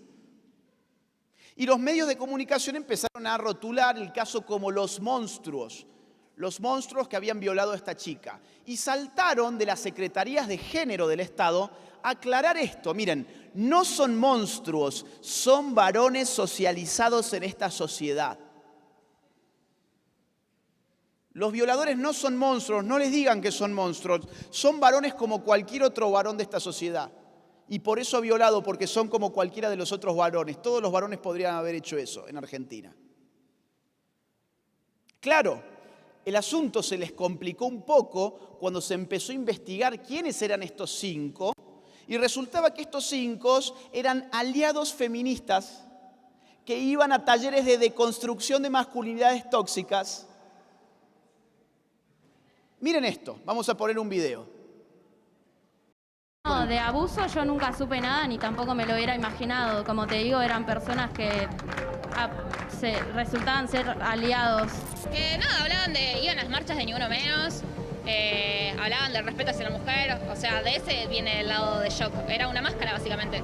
Apoyaban a las mujeres, apoyaban el movimiento feminista, como que parecía que repudiaban esas cosas. Miles de veces hablamos de casos parecidos y no. Se jactaba de cubrir a la mujer y de hecho también cada vez que alguna amiga se tenía que ir a la casa, ellos eran quienes la acompañaban para que no les pase nada y terminaron siendo ellos los violadores.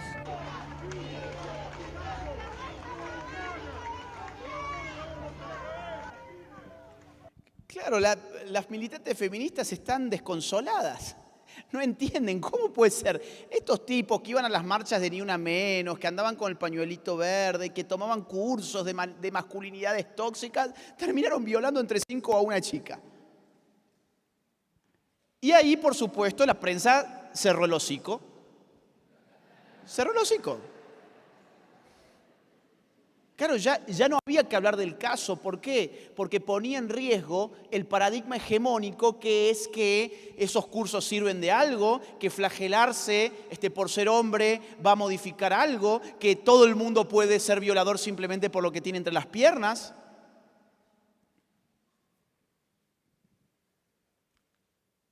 Miren, hay una segunda modalidad de esta demonización contra el hombre, que es sugerir constantemente que acá existiría una suerte de privilegio patriarcal de haber nacido varón.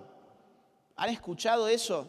El llamado patriarcado, que haría que, por ejemplo, por el solo hecho de ser hombre, tu situación es privilegiada, y por el solo hecho de ser mujer, tu situación es de oprimida. Han escuchado seguramente esa simplificación atroz de la realidad. Sos mujer, sos víctima. Sos hombre, sos victimario. Sos mujer, estás oprimida. Sos hombre, sos el opresor. Yo quiero mostrarles datos de Costa Rica. Datos de Costa Rica para empezar a poner, un color a ese mundo en blanco y negro de buenos y malos, tan absurdo que nos presentan constantemente en universidades, en colegios y en medios de comunicación. Y quisiera entonces hablar de otras brechas, las famosas brechas del género. Vamos a identificar algunas brechas donde la mujer ciertamente está mejor que el hombre y el hombre ciertamente está peor que la mujer. Y son brechas de las cuales jamás se hablan y creo que son además brechas bastante importantes como para tener en cuenta a la hora de hablar de supuestos privilegios patriarcales. Miren, vamos a empezar con algo tan importante como la esperanza de vida. ¿Qué es la esperanza de vida al nacer? Es el promedio en el que vive, la cantidad de años que en promedio vive una sociedad. Y esto se mide anualmente, ¿sí? Estos son datos para Costa Rica va del año 2011 al año 2020, pero vamos a quedarnos con el año 2020, que es el más reciente. Los hombres viven en Costa Rica un promedio de 78,1 años. Y las mujeres en Costa Rica viven un promedio de 83,2 años. O sea, las mujeres en promedio tienen la suerte de vivir 5 años más que el hombre. ¿Dónde está el privilegio patriarcal de vivir 5 años menos en promedio? Esa es la brecha, la he graficado para que ustedes vean la distancia que hay entre la posibilidad de vivir 78 años y la posibilidad de vivir 83 años. Hay una brecha más que significativa. Cada vez que nos hablan de las brechas patriarcales, curiosamente nunca nos mencionan algo tan concreto, tan objetivo como hablarnos de la cantidad de años que vivimos hombres y mujeres. ¿Y por qué vive el hombre 5 años menos en promedio que la mujer? Bueno, hay muchas causas. Algunas de ellas tienen que ver con el tipo de trabajo que el hombre hace en la sociedad. Suelen ser trabajos más insalubres, más antihigiénicos, más expuestos a los accidentes laborales y a las muertes laborales. Tiene que ver con los índices de suicidios, tiene que ver con los homicidios, que los sufren en todas las sociedades mayoritariamente los hombres, etcétera, etcétera. Tiene que ver con muchos indicadores. Yo les voy a mostrar algunos de ellos para Costa Rica, para que vayan viendo ustedes las brechas que existen. Ok, acá tenemos en pantalla. Espero que lleguen a ver porque la pantalla no es demasiado clara, pero yo se los voy a traducir. Esto es un gráfico, ¿sí?, del Ministerio de Trabajo y Seguridad Social de Costa Rica, donde nos muestra para el año 2020 cuántos hombres se han accidentado laboralmente y cuántas mujeres se han accidentado laboralmente. Hombres 82.048, mujeres 25.992. ¿Por qué la mujer se accidenta tanto menos que el hombre? ¿O por qué el hombre se accidenta laboralmente tanto más que la mujer? Pues porque el hombre, ya lo hemos dicho, toma por regla general trabajos que son más peligrosos, más inseguros, más expuestos a riesgos, más insalubres, más antihigiénicos. A mí me parece curioso cuando nos dicen, miren las brechas de género de, por ejemplo, los CEOs de empresas. Queremos igualdad de los ejecutivos de una empresa. Bueno, a ver, está bien. ¿Por qué no me hablas de las brechas de género de los trabajos más ingratos de la sociedad también? Porque es muy fácil estar pidiendo igualdad en los puestos más altos cuando haces caso omiso de los puestos más bajos. ¿Por qué no me decís, por ejemplo, que querés igualdad en el hecho de estar subido a un camión de la basura que para cada 10 metros me tengo que bajar corriendo, agarrar una bolsa de basura, lanzarla adentro, volverme a montar para los próximos 10 metros hacer lo mismo durante toda la madrugada? ¿Por qué no me pedís una igualdad de género en los camioneros que tienen que estar sobre un camión 10 horas por día manejando expuestos a reventarse contra otro camión o contra un automóvil? Interesante, ¿no? Digo, es fácil pedir igualdad cuando uno va seleccionando qué es lo que le conviene. Esto que ven en pantalla son los suicidios en Costa Rica. En el año 2020 se suicidaron 277 hombres. Mujeres se suicidaron 75. Hay casi 4 veces más probabilidades de que un hombre se quite la vida en Costa Rica a que una mujer lo haga. Yo no estoy viendo ningún privilegio patriarcal en el suicidio, perdón que se los diga. Homicidios, año 2020, año 2021. En el año 2020, víctimas de homicidio hombres, 508. Víctimas mujeres de homicidio, 62. Año 2021, 531 hombres fueron asesinados, 55 mujeres fueron asesinadas.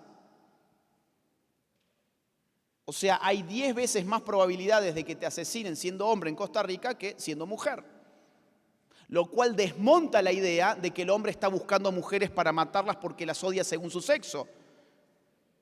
En la mayoría de los casos de donde el hombre muere en un homicidio, es asesinado por otro hombre. ¿Por qué? Porque el hombre tiene menos barrera moral para matar a otro hombre y tiene más barreras morales para abstenerse de hacerlo con una mujer. Miren, estos son los matriculados en universidades. Miren esa brecha. Año 2020, de todos los matriculados, el 54,2% fueron mujeres, el 45,8% fueron hombres. O sea, la mujer se matricula en universidades un 10% más que el hombre. Está muy bien, yo no digo que estemos viviendo en un matriarcado, porque estaría haciendo lo mismo que hacen ellos. Estaría simplificando el absurdo de la realidad, seleccionando qué me conviene decir. Lo que les quiero mostrar es que en nuestra sociedad hay muchos espacios de la vida, hay muchas actividades y muchas dimensiones de la vida social donde a la mujer le va mejor que al hombre. Y está bien que así sea. Lo que está mal es que me digan que el hombre es el dominador, el rey de la sociedad, el opresor y la mujer es la pobre víctima oprimida. Es un discurso muy fácil ese, que encanta sobre todo, miren, lamentablemente encanta a las chicas adolescentes. ¿Por qué? Porque la posición de víctima es muy fácil, muy fácil. Todo el mundo te va a venir a decir, ay, pobrecito, vení que te vamos a dar una política a tu favor, vení que vamos a combatir al hombre malo que es el causante de todos tus daños. En vez de asumir la vida, uno está asumiendo una supuesta victimización que le resulta cómoda. Estos son los egresados, los que han recibido diplomas. Miren, esa brecha es gigante. En el año 2019, que es el último que están los registros publicados, de todos los egresados de la universidad, el 63,7% fueron mujeres, mientras que el 36,3% fueron hombres. Una brecha del doble, básicamente, de egresados. Claro, quieren igualdad de género. Bueno, entonces empiecen por recortar la cantidad de asignaturas que tienen que cumplir los hombres, aprobarlos con una nota inferior que a la mujer para poder darles los mismos resultados, porque la igualdad de género es una igualdad de resultados, no de oportunidades. Estas son las becas otorgadas. Becas otorgadas, sí, en 3 categorías distintas. Las que ustedes ven a la izquierda son las 3 categorías de becas que se le han otorgado al hombre. Las que ustedes ven a la derecha son 3 categorías que le han otorgado a las mujeres. Fíjense que en todos los casos a la mujer en las 3 categorías le han otorgado más becas universitarias que a los hombres. Insisto, yo no estoy pidiendo que le quiten becas a la mujer. Estoy diciendo, miremos la realidad completa. Veamos indicadores que son muy importantes para determinar si estamos viviendo un privilegio patriarcal. Vamos a pasar a nuestra última problemática cultural. Ideología de género en niños. ¿Cómo está afectando y de qué manera atacan a los niños con la ideología de género? Por supuesto, el primer método es el adoctrinamiento escolar.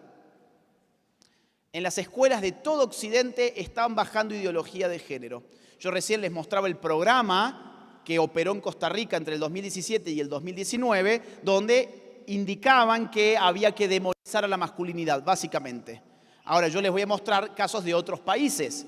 Por ejemplo, Perú. Esto es un manual de ideología de educación sexual, así es como le llaman, educación sexual, en Perú, donde dice la consigna lo siguiente: ¿Qué podría hacer el profesor para que los y las estudiantes cambien sus estereotipos de género?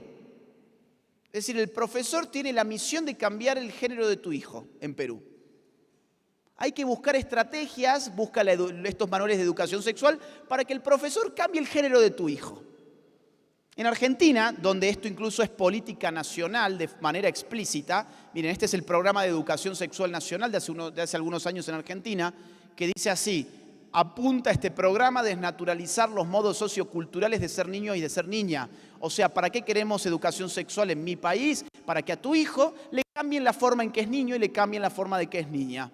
Entre otras operaciones aberrantes que han estado intentando, acá tenemos algunas fotografías, donde están en jardines de infantes disfrazando a los niños de mujeres, de nenas, les están animando a que se maquillen, que se pongan accesorios típicamente femeninos para que así determinen ellos a ver cómo se sienten más cómodos, como hombres o como mujeres.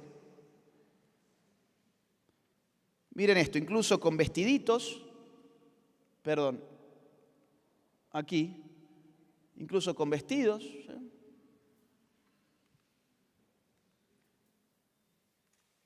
Miren este video. Que adoctrine a mis alumnos y alumnas en los ideales del feminismo, transinclusividad y demás. Os jodéis. La educación no es solo enseñar a sumar y restar, multiplicar, dividir, ni a leer y todo eso, sino también a diferencia de todos vosotros que criticáis esto, a ser unas personas funcionales para la sociedad y tener dos dedos de frente que permita que todo el mundo pueda vivir en paz. O sea que si vosotros queréis enseñar a vuestros hijos a ser unos racistas, machistas, homófobos, transfobos, etc., tranquis, que yo voy a seguir enseñándoles todo lo contrario, os guste o no. ¿Estoy adoctrinándoles en una ideología que vosotros no queréis? Bien, denunciadme, la ley me protege porque educación, y hace tiempo que dice que hay que educar en estas ideas de igualdad y tolerancia. O sea que voy a repetir lo dicho antes. Os jodéis, seguiré adoctrinando a vuestras hijas y no podéis hacer nada para impedirlo. Este es un profesor de España. ¿Se ha escuchado, se ha entendido más o menos lo que decía? Es decir, voy a adoctrinar a tus hijos, no me importa, a mí la política me va a defender porque ya hemos decidido que estas son las ideas con las cuales tienen que crecer tus hijos. No me importa tus valores, no me importan tus creencias, a tu hijo le vamos a meter a la fuerza esto en la cabeza y lo voy a seguir haciendo. Y quejate todo lo que quieras. Eso es lo que está diciendo. Claro, porque se ha asumido, en batallas culturales, se ha asumido que el derecho a educar a los hijos le corresponde al Estado. Y que los padres no tienen ningún derecho a educar a sus hijos, por lo tanto tienen que entregarles como carnadas, ¿sí?, a sus hijos a los políticos para que ellos decidan qué es lo que va a pensar tu hijo sobre sexualidad, qué es lo que va a pensar tu hijo sobre la familia, qué va a pensar tu hijo sobre la vida, qué va a pensar sobre sus vínculos. Esto es peligrosísimo, ya vamos a ver por qué. Al final de la presentación yo les voy a mostrar algunas fotografías muy fuertes del daño que empieza a generarse en los niños a nivel físico con todo esto. Vamos a pasar a la próxima, a ver. Ahí está, miren esto. Esto en Estados Unidos está avanzando de una forma impresionante en los últimos años. Se ha acelerado desde la asunción de Joe Biden a niveles extremos. La fiscal general de Michigan salió, por ejemplo, a decir hace muy poquito lo siguiente: el nuevo sueño americano es que haya un drag queen en cada escuela. Los llamados drag queens se están metiendo en todas las escuelas, en todas. Laicas, católicas, cristianas, todas, públicas, privadas. ¿Qué es un drag queen? Un drag queen es un sujeto que exacerba los rasgos femeninos para ridiculizarlos. Es un hombre que exacerba el rasgo femenino para sugerir que la feminidad es un guión que uno puede deconstruir a través del ridículo, básicamente. Yo les voy a mostrar a continuación un video de una escuela católica de Estados Unidos que llevó a sus niños, a los alumnos, a una iglesia católica bajo el engaño de que iban a un acto religioso, iban a una actividad de tipo religiosa. Y lo que pasó fue esto. Her name is Britta Filter, and she is the Queen of New York. Yeah!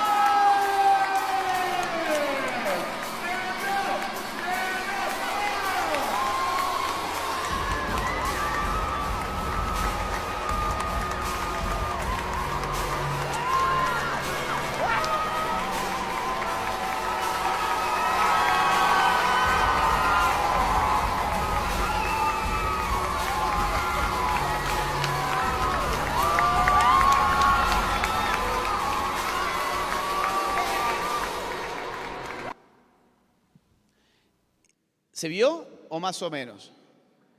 Ese es el nuevo sueño americano, que eso pase en todos los colegios, incluso dentro de las iglesias. Cuando yo veía por primera vez este video, no lo podía creer, no por el tipo, estos ridículos hay en todos lados, sino por el nivel de ovación.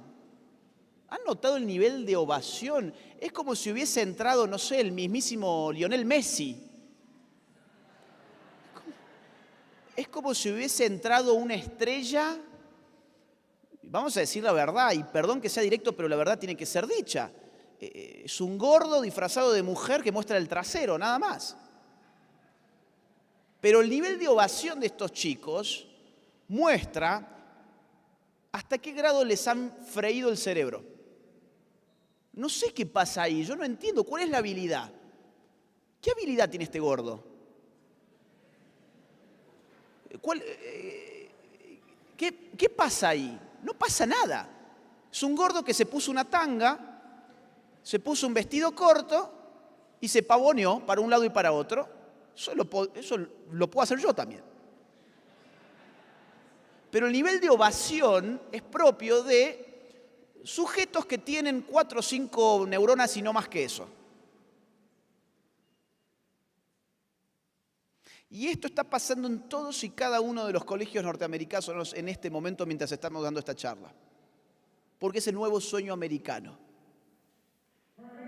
Miren, vamos a poner un video que es bastante fuerte, ¿sí? Con lo cual yo les aviso a quienes tengan, no sé, una sensibilidad, si quieren mirar para abajo, mira para abajo, ustedes lo manejan, yo cumplo en avisarles, pero estas cosas yo creo que se tienen que empezar a mostrar. Lo que van a ver ustedes es una familia en Estados Unidos que va a quejarse por lo que ha encontrado en los materiales de educación sexual en el colegio de su hijo. ¿Bien? Está en inglés, están los subtítulos en español. Espero que los lleguen a ver, ¿sí? Porque es realmente espantoso.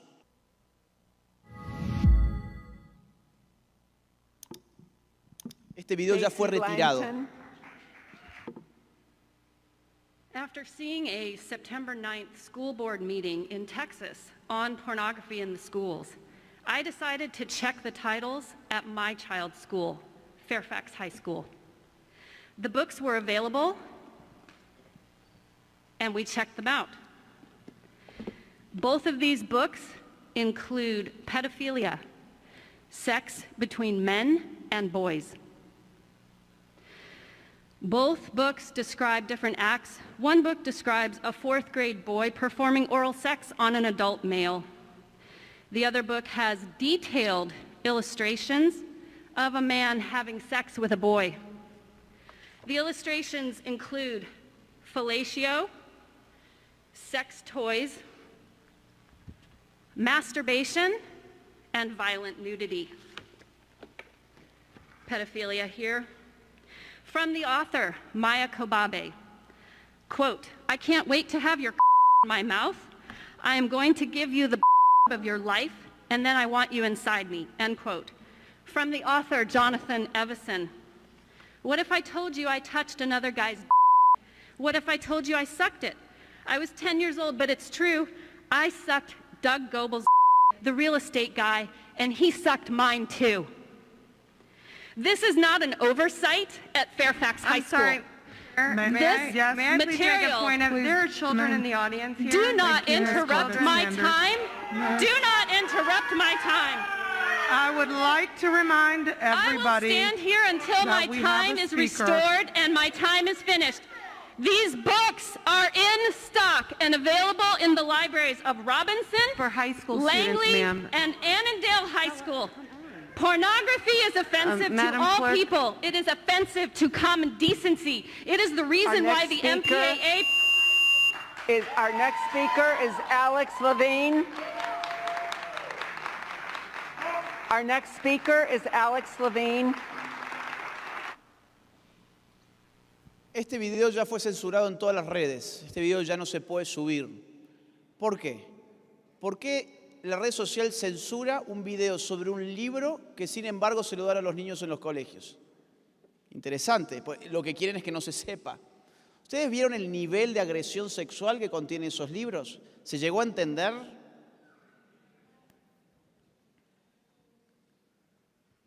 Claro, no solamente las escuelas están llevando adelante este adoctrinamiento, esta confusión y esta perversión sexual sobre niños, sino que también lo hacen las industrias culturales. Hoy podemos imaginar cualquier cosa disfrazada de LGBT, cualquiera. Cartoons, películas, juguetes, comida, un avión, una cerveza, cualquier tipo de marca. Durante el mes del orgullo gay se pone la simbología LGBT, una prenda de ropa, un parque, una plaza, juegos. Hoy podemos imaginar cualquier tipo de artefacto, cualquier situación social ataviada con bandera LGBT. Cualquiera, hasta una iglesia, como lo vimos recién en un video. ¿Saben por qué hoy la bandera LGBT está virtualmente en todo? Porque se trata de una ideología que es totalitaria. El totalitarismo es el que reclama la presencia absoluta de su simbología en toda la vida social y privada. Les voy a poner algunos ejemplos relativos a niños de la industria cultural. Lego, por ejemplo. Ya tenés juguetes Lego, los famosos juguetes Lego, tenés su pack LGBT. Cereales de Kellogg's fueron promocionados recientemente en Gran Bretaña de esta manera. Kellogg's está lanzando un cereal con tema LGBT, así podés empezar tu día con un máximo gay.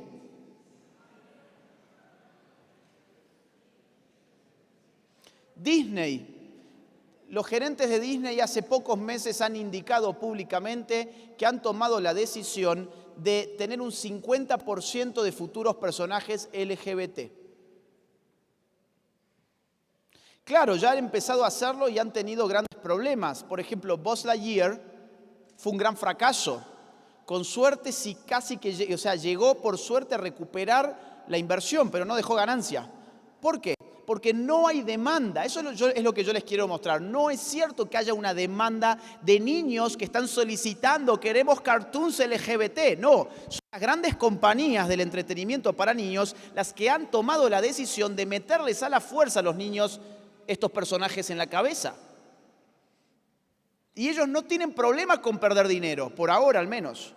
Ellos van a seguir apostando y van a seguir metiendo su personaje LGBT en todas y cada una de las producciones que vengan en el futuro. Por lo tanto, empecemos a cancelarlos nosotros. Cancelarlos significa dejar de consumir sus productos, dejar de pagar Disney, dejar de permitir a los niños que estén viendo esto, buscarles en todo caso los viejos personajes de Disney, las viejas películas de Disney, cuando no estaba impregnado con esta ideología. Por ejemplo, Pixar anunció que tendrá un personaje transgénero en su próxima película. Se llama Jess y es una niña de 14 años. Es una niña trans de 14 años. Ya vamos a ver qué es una niña trans de 14 años. Ustedes vayan acordándose de esto porque vamos a poner fotos. Ya vamos a ver qué es una niña trans de 14 años. Incluso los Muppets. ¿Se acuerdan los Muppets? Estos que eran como unas marionetas, algo así, como unos peluchitos medios raros, medio siniestros incluso. ¿No? Bueno, hay una versión que se llama Muppets Babies, que es para los más chiquitos, son Muppets, pero para los más chiquitos, que en el Día del Orgullo Gay lanzaron un episodio donde Gonzo, que era uno de sus personajes masculinos, se disfrazaba de Gonzorela e imitaba el cuento de la Cenicienta. Iba a una fiesta con su identidad femenina y a las 12 se acababa el asunto y volvía a ser Gonzo, pero todos sus amigos le reconocían que en verdad su identidad transgénero era de una mujer. Y reconocían, Gonzo, vos en verdad sos lo que vos quieras ser. Si vos querés ser Gonzorela, entonces sos una mujer. No importa que el hechizo se haya acabado. Esto es Muppets Babies, ¿sí? Para bebés, para niñitos chiquititos. Mientras tanto, por supuesto, han cancelado El Príncipe Azul de Blancanieves por el beso no consensuado. Eso resultó ser un ataque machista, misógino, patriarcal, heteronormativo. hay que cancelarlo. Incluso Cartoon Network, usando el estilo de las chicas superpoderosas, dedica todos los meses del orgullo gay a difundir ideología de género con la estética de estos personajes. Miren Nickelodeon. Nickelodeon en su página oficial tiene una sección LGBT donde te muestra cuáles son sus personajes LGBT. A mí me llama la atención porque yo algunos de estos los he conocido de mi infancia, como por ejemplo Ren y Stimpy. ¿Alguien vio? A ver, levante la mano quién vio Ren y Stimpy cuando era chico. ¿Ustedes sabían que eran homosexuales? Ni idea. No recuerdo una sola señal de que fuesen pareja. Ahora resulta que Ren y Stimpy sí eran homosexuales. ¿Y los Rugrats? ¿Alguien vio los Rugrats? ¿Se acuerdan de la mamá de Philly y Lily? Philly y Lily, los dos mellizos, tenían a su mamá, que era muy gimnasta, y tenía un esposo, que era el padre de Philly y Lily. Bueno, ahora se han tenido que inventar que en verdad ese esposo ya no está y que ella es lesbiana. Fíjense cómo fuerzan incluso personajes que no estaban en su naturaleza inicial sugerir nada LGBT. Pero ahora resulta que sí, que son LGBT. Es más, muchas personas tenían sospechas de que sería un personaje homosexual como Bob Esponja, en el año 2005, el creador de Bob Esponja salió a decir que no era homosexual, que el personaje no intentaba significar nada sexual, que en todo caso, si querían ponerle un rótulo, dijeron que era asexual porque no había sexo en esa serie, que era absurdo aplicar categorías sexuales a una serie que era para niños. Eso dijo el creador de Bob Esponja en el año 2005. Bueno, ahora resulta que no, que sí era homosexual. Y que por lo tanto es el ícono homosexual LGBT de Nickelodeon. Fíjense cómo van forzando absolutamente todo para que vaya encajando en una narrativa. Bueno, revistas importantísimas como National Geographic, por ejemplo, han lanzado incluso niños supuestamente trans en sus portadas. Miren, vamos a ver el último asunto y ahora sí, esto puede herir la sensibilidad de las personas, con lo cual prudencia.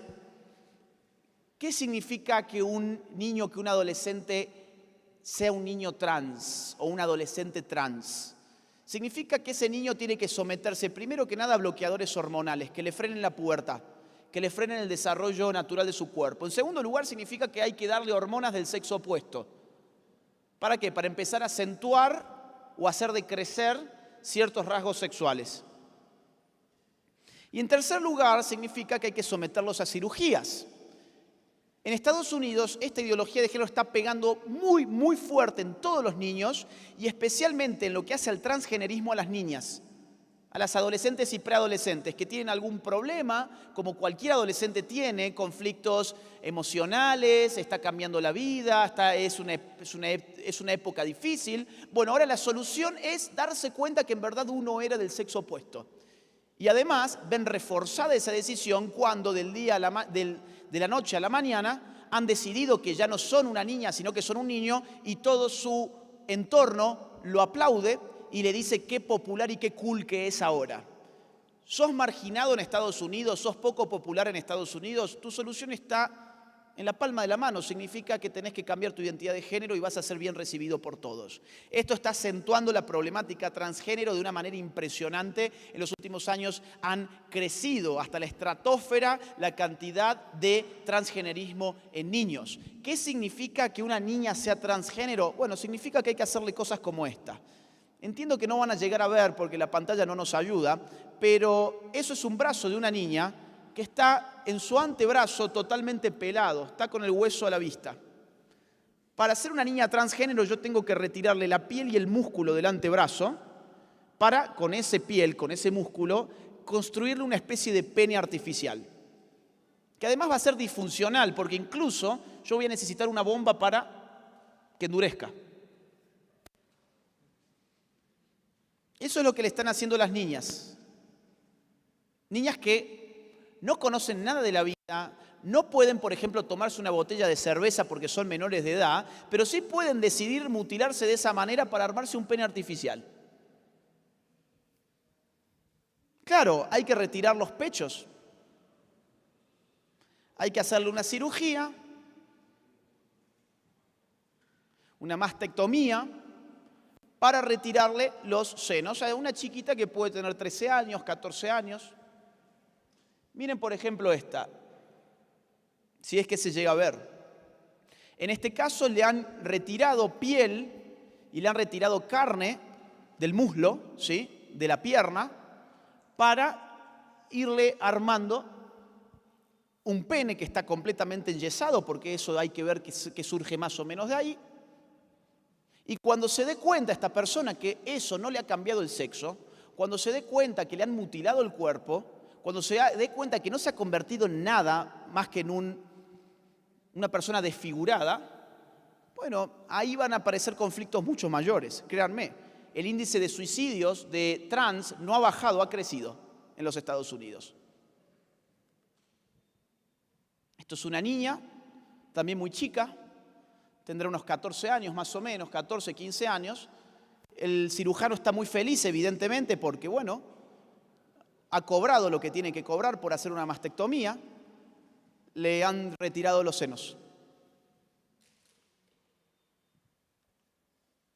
Acá tenemos dos casos. Terminan siendo una especie de Frankenstein, ¿no?, del monstruo de Frankenstein. Cirugías por todas partes. Cuerpos que necesitan ser intervenidos constantemente, hormonas que no se pueden dejar de tomar porque la vida empieza a correr peligro, efectos secundarios de esas hormonas que traen grandes problemas de salud, grandes riesgos. Mientras tanto, por supuesto, esto es un negocio impresionante. Esto es un negocio que viene creciendo de una manera impresionante. Miren esto. Esto es un informe financiero, un reporte financiero para grandes inversionistas que te recomienda que si querés hacer un buen negocio, inviertas en la industria de la reasignación de sexo. ¿Querés hacer un gran negocio con tu dinero? La industria de reasignación de sexo está creciendo de forma desmedida, te dice el informe de Global Market Insights. ¿Cuánto está creciendo? Bueno, miren, en el año 2019 el tamaño del mercado en dólares era de 316 millones. En el año 2026 el tamaño de mercado era de 1.500 millones de dólares. Digo, será. La proyección es que será de 1.500 millones de dólares. ¿Querés hacer dinero? Invertí tu dinero ahí. Es lo mejor que podés hacer. De hecho, ya ha habido algunos escándalos en Estados Unidos con farmacias, con industrias farmacéuticas, como Avis, por ejemplo. Avi es la productora de Lupron y de otras hormonas y bloqueadores hormonales. Lupron es un químico que se le da, por ejemplo, se le ha dado a violadores para castrarlos químicamente. Lupron se lo ha dado a violadores el Estado para castrarlos químicamente. Ahora se le da a niños. Y de hecho ya hay una demanda contra esta farmacéutica porque le ha vendido estos bloqueadores hormonales a niños de 8 años. No se saben ni atar los cordones, pero han encontrado su verdadera identidad de género y tienen que empezar a consumir pastillas que son para violadores. ¿Cuánto dinero ha ganado con Lupron en el año 2021 esta farmacéutica? Miren, acá está. Se los traduzco. 783 millones de dólares. Con un solo químico, una sola farmacéutica. Más de 700 millones de dólares. Claro, ustedes pensaban que, ay no, esto era por la bandera multicolor, esto era porque, ay, la identidad de género, los derechos sexuales y reproductivos. Mato dos pájaros de un tiro, hago mucho dinero y tengo personas estériles de por vida. Cierro con esto. ¿Cómo vamos a resistir nosotros? ¿Cómo vamos a resistir? 3 cosas. ¿Qué hago yo conmigo mismo? ¿Qué hago yo con mi entorno próximo? ¿Y qué hago yo con la sociedad? Muy rápidamente. ¿Qué hago yo conmigo mismo? Me dedico tiempo de mi día a informarme. Primero que nada, yo no puedo hacer nada con aquello que no conozco que está pasando. Yo no sé qué está pasando, ¿cómo voy a resistir? No tengo ninguna posibilidad. Tengo que saber lo que está pasando, tengo que informarme. En segundo lugar, tengo que formarme, no es lo mismo. Formación implica pulir tus lentes para poder entender esa información que estás teniendo. Por eso yo les dije al principio, esto es una charla de formación. Vamos a usar información, pero no nos vamos a quedar ahí, vamos a tratar de ir interpretando, ir analizando toda esa información para entender lo que está detrás.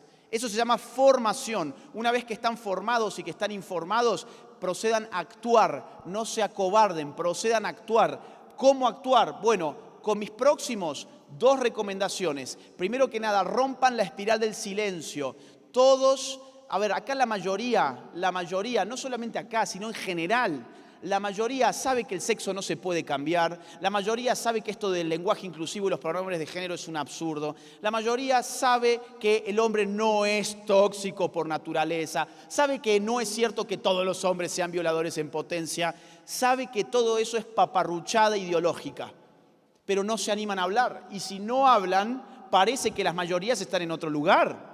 Entonces empiecen a hablar, ¿en dónde? En sus trabajos, en sus iglesias, hablen en sus entornos próximos, hablen en su grupo de amigos, en su universidad, en su colegio. Claro, pero para hablar yo tengo que tener algo que decir. Por eso el primer paso era fundamental, me tengo que informar y me tengo que formar, porque si no tengo nada importante que decir, ahí sí es mejor que me calle la boca. En segundo lugar, tengo que vacunar a la familia. ¿Qué significa esto? Hablen con sus hijos, sean ustedes los que eduquen a sus hijos y empiecen a hacerlo desde muy temprano. Sean ustedes los que inyecten el virus en sus hijos, pero se lo desactivan. Sean ustedes los que les digan a sus hijos, miren, lo que van a empezar a escuchar allí afuera es que el aborto es una maravilla, que en el vientre materno no hay nada más que un parásito que podemos descuartizar, van a escuchar que el hombre es tóxico, van a escuchar que el sexo se cambia como el color de la camisa, van a escuchar esto y aquello y esto otro. Pero la verdad es esta y esta. Entonces yo le metí el virus y yo se lo desactivé. No esperé hasta que se lo meta un profesor adoctrinador, no esperé hasta que se lo meta Miley Cyrus, no esperé hasta que Disney se lo metiera. Yo se lo metí y yo se lo desactivé. ¿Cómo funciona la vacuna? Y finalmente, ¿qué hago yo en mi sociedad? ¿Qué hago yo en mi sociedad? Hay 2 formas de influir en la sociedad, con participación civil por un lado y por otro lado con participación política. Ambas son vitales. Participación civil significa, ¿qué hago yo, por ejemplo? Tengo participación en alguna fundación, participo en alguna ONG, participo en alguna iglesia activamente, participo en grupos organizados de personas que estén empezando a luchar culturalmente, que estén empezando a dar batalla cultural. Quizás no, pero quizás puedo empezar a hacer, como les comenté recién, en redes sociales una gran lucha. ¿Tienen redes sociales? Maravilloso. No limiten sus redes sociales a publicar el plato de comida que van a comer esta noche. Usen sus redes sociales para difundir contenidos que sirvan a sus seguidores. Empiecen a poner sus redes sociales al servicio de una gran batalla cultural. Y en segundo lugar, participación política. No puede ser que lleguen elecciones y que no vamos a votar. La única posibilidad concreta que tenemos de tener alguna cuotita de decisión, no la usamos. No la usamos porque no tengo ganas de informarme de verdad quiénes son los candidatos y qué están proponiendo. No me interesa, yo estoy al margen de la política. ¿Cómo que estás al margen de la política si la política es precisamente la que termina determinando qué es lo que pasa en tu país, qué es lo que pasa en tu vida, qué es lo que pasa en tu familia? Es la política, no es otro aparato, es la política. Entonces, no solamente, la invitación es esa, ¿no? A informarse, a votar correctamente e incluso, para aquellos que quieran dar un paso más, empiecen a militar políticamente. Empiecen a apoyar al partido político que defienda sus valores, defienda sus creencias, defienda sus principios. Y no le den la espalda a las personas que están poniendo el cuerpo en la política para defender estos principios. No le den la espalda. Es muy típico. Por ejemplo, yo lo he visto en todos los países. Iglesias cristianas que, por ejemplo, hay algún miembro que dice yo voy a hacer política y voy a defender estos principios allá, en el poder político. Y ahí nomás muchos empiezan a darle la espalda. Ay, no, Jorgito era muy bueno cuando venía y nos hablaba en la iglesia y era muy bueno cuando organizaba una marcha pro vida, pero ahora se quiere meter en la política. Yo no lo voy a apoyar. Al contrario, gracias por vos ir a poner el cuerpo en ese barro asqueroso que es la política para tratar de defendernos a nosotros. ¿En qué te puedo ayudar? ¿Qué vas a hacer? ¿Cómo puedo participar? Si no empezamos a participar realmente, adelante, entonces todo esto que hemos estado viendo va a seguir avanzando. Nosotros podemos pararlo, pero para eso tenemos que ser inteligentes, tenemos que organizarnos, tenemos que solidarizarnos entre nosotros mismos, tenemos que empezar a actuar. Creo que si así lo hacemos, la victoria podrá ser nuestra, seguramente. Muchas gracias.